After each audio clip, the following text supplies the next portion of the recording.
Selamat pagi Ibu Bella dan juga Ibu Nova. Sekarang saya akan menjelaskan tentang esai yang telah dibuat saya, yaitu yang berjudul Thunderstorm. Pada umumnya musim hujan terjadi pada bulan Oktober hingga April. Nah, dari setiap musim hujan ini memiliki bulan di mana akan adanya puncak dari musim hujan tersebut. Yang kita tahu pada tahun ini yaitu terjadi pada bulan Januari sampai Februari. Musim hujan bisa menjadi musim ekstrim di mana bisa terjadi hujan ringan sampai hujan badai atau thunderstorm. Thunderstorm diartikan ke dalam bahasa Indonesia yaitu badai petir. Thunderstorm merupakan bentuk cuaca yang dikenali dengan munculnya hujan, guntur hingga petir. Ada beberapa wilayah yang terjadi thunderstorm seperti di Florida, Amerika Serikat. Di Amerika Serikat sendiri, thunderstorm bisa terjadi sebanyak 80 kali dalam setahun. Di Indonesia juga pernah terjadi thunderstorm, yaitu pada Kebun Raya Bogor, yang mengakibatkan pohon tumbang tersapu oleh hujan dan angin kencang pada Jumat 1 Desember 2014. Thunderstorm tentunya menyebabkan perubahan pada lingkungan.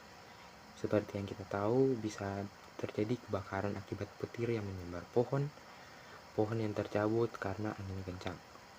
Peristiwa itu bisa menyebabkan tewasnya makhluk hidup. Ini sangat tidak baik bagi lingkungan bahkan manusia. For your information, manusia yang terkena sambaran petir pun bisa mati di tempat. Jadi sebaiknya jika thunderstorm terjadi, jangan keluar rumah karena sangat berbahaya bagi semua orang. Penyebab dari thunderstorm yaitu ketika massa udara tidak stabil dicirikan oleh panas yang lembab di dekat permukaan dan udara dingin yang kering di atasnya. Ketika partikel udara mengalami pendinginan, uap airnya akan terkondensasi membentuk awan cumulonimbus yang bisa menyebabkan thunderstorm. Ada beberapa dampak dari thunderstorm, di mana bisa terjadi hujan deras sehingga dapat menyebabkan banjir karena air sungai maupun air selokan yang meluap. Selain itu, ada juga dampak-dampak lain, seperti terjadinya kebakaran akibat sambaran petir, tewasnya makhluk hidup, dan lain-lain.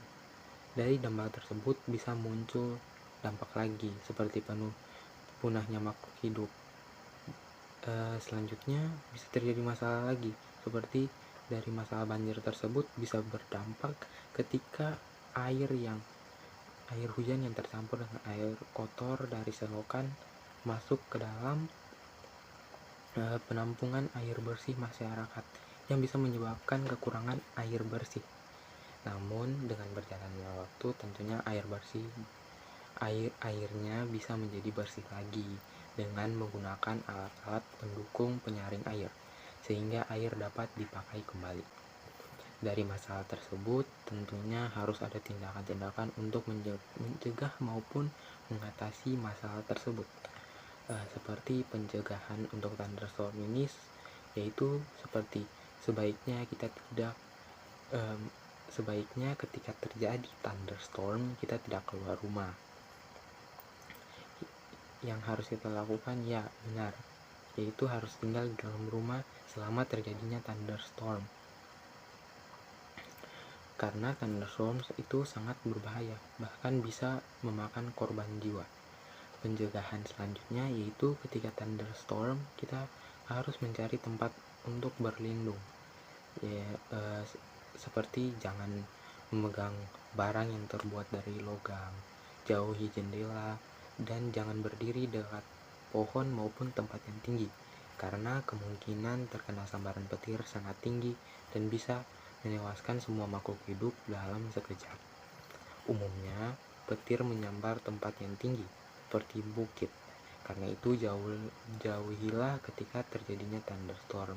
Jadi kesimpulannya Peristiwa alam ini sangatlah ekstrim, karena itu kita harus berhati-hati ketika sedang terjadi thunderstorm.